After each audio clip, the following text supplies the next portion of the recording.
So, I think this is like a chance for you to be creative. Maybe, for your space, even if this was the same room that you were using, maybe you're like, oh, I think my door's over here on the left-hand side in the middle, and then you could lay the map that way and position it that way. So with this, we kind of have that ability to be creative with it. But if you are working within your home office, your actual physical space, you would literally stand at the doorway looking in, and then your left corner, your left back corner would be abundance, your right corner would be love and relationships, so on and so forth throughout the room. Does that make sense? That completely does. Yes, thank you.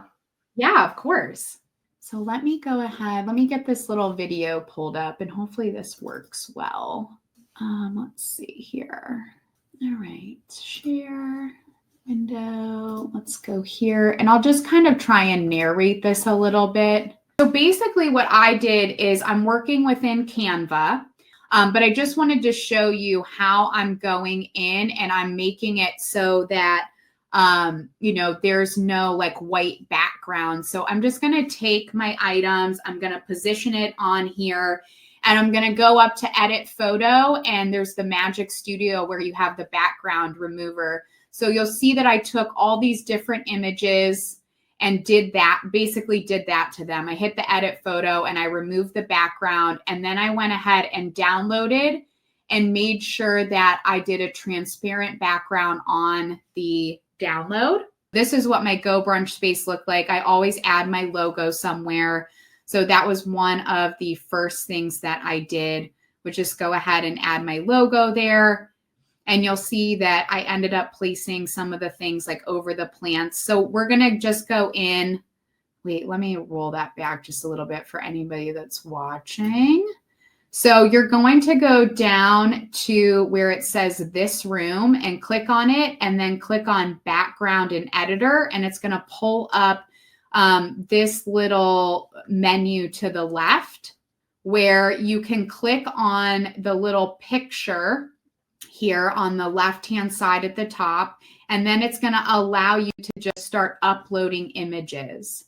So I went ahead and just kind of started laying items in the space and playing around with that, and you'll see the images kind of come up pretty large, so you can resize them as needed and place kind of wherever you want. And then there's also the ability to rotate things. So you can just kind of like play around with it. And I just love this feature because it just gives us so much, creative functionality to really make the spaces our own. So I would even say, even if you're not necessarily interested in the Feng Shui aspect of it, you might be interested in just personalizing your room a little bit more, adding your logo somewhere, maybe adding just some things that you like. So for example, you could also do this in your GoBrunch meeting spaces. And one of the things she was talking about is like, if your client likes certain books or likes certain things and you guys have that in common, mess around with the space behind you a little bit so that you can, you have that common connection, and it makes it feel a little bit more personal for them, right? So they have like this point of connection with you that if they were meeting with you in your physical office and were able to see the things that you surround yourself with, they'd be like, oh my gosh, I love this author. Or maybe you have, a picture of you and your kids, and oh my gosh, that's a great picture. And also connect with the people that you're working with a little bit deeper. And it gives them a sense of who you are. So, as far even from like just an energetic perspective, a Feng Shui perspective, we are, our spaces that we are in are kind of, they're curated, or at least they should be curated to kind of show our story and to, let people know who we are, where we've been, the things that we're into. And so I think it's really amazing that GoBrunch allows us to do that with our virtual meeting spaces, because it can be a point of connection for a client. And you could essentially kind of redecorate your room for each client, you know?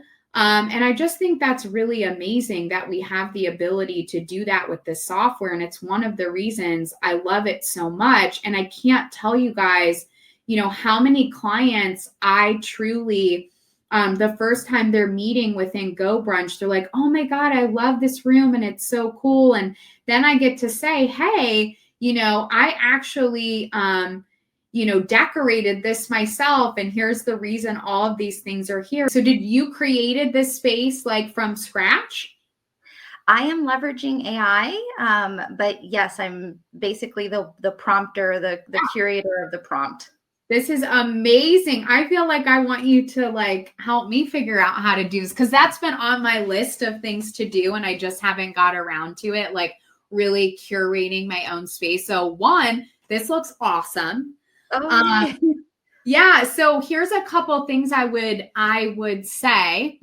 One, okay, so we have this beautiful view in the background, which I absolutely love. However, it is where all of my focus goes, right? So I'm not saying that I want you to get rid of it, but what you could do is maybe take some plants and kind of, you know, maybe on this left-hand side, like, you know, kind of like in the space that's like between the sofa and the love seat, maybe a plant could go there, or maybe one of the lamps could move over there. So just a couple places where your eye stops on a closer object first, because that's going to help someone ground into the space, as opposed to just be kind of distracted and pulled into the background. So that's something that like I'll do with clients a lot, especially some of my higher end clients, that like